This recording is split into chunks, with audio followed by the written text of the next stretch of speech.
Wir ahnen vielleicht, dass es eine spannende. Ici, la presse est very, very hot. La revue de presse internationale sur Europe 1. Nous irons ce matin au Royaume-Uni et en Italie. Mais notre première étape nous envoie de l'autre côté de la Méditerranée, au Maroc. Bonjour Alexandre Blanc. Bonjour. De quoi parle-t-on ce matin à Rabat ? C'est le sort de Brahim Sadoun qui fait la une. Ce Marocain de 21 ans qui combattait dans l'armée ukrainienne a été arrêté au mois d'avril dans la région de Donetsk, un territoire contrôlé par la Russie, explique le magazine Tel Quel.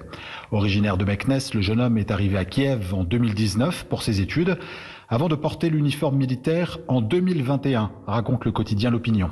Après un procès expéditif, les autorités locales l'ont condamné à la peine de mort au prétexte qu'il serait un mercenaire.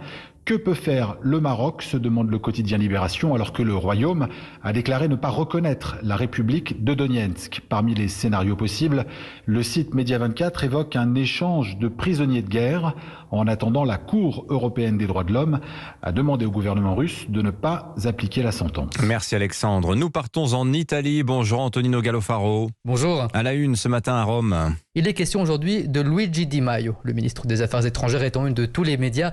Il a décidé de quitter son parti, le mouvement 5 étoiles. Un choix souffert, mais les ambiguïtés, ça suffit. Ce sont ces paroles reprises par l'agence de presse ANSA. Enfin, Di Maio peut crier au monde entier d'être atlantiste, européiste et non proche de Poutine, ironise Il Fatto Quotidiano, qui a toujours été proche du parti antisystème. Le journal se réfère à la position du mouvement 5 étoiles, pas toujours claire sur son rapport avec la Russie.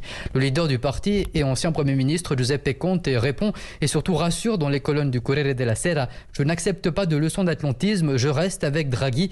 La majorité qui soutient le gouvernement de l'ancien banquier central est donc sauve. Enfin au Royaume-Uni, bonjour Laura Calmus. Bonjour. De quoi parle-t-on à Londres ? Eh bien ici, à la une des journaux, on parle de la polio.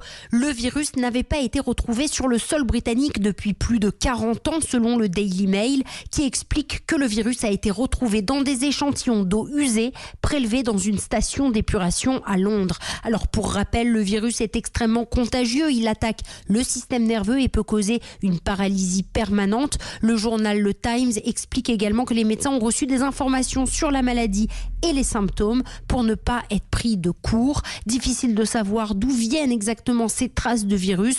Le Daily Telegraph note toutefois une baisse du taux de vaccination, notamment chez les enfants. Le Guardian affirme tout de même qu'aucun cas n'a été détecté et que le risque de contamination pour la population était encore très faible. Merci Laura Calmus. À suivre sur Europe 1, l'édito Tech.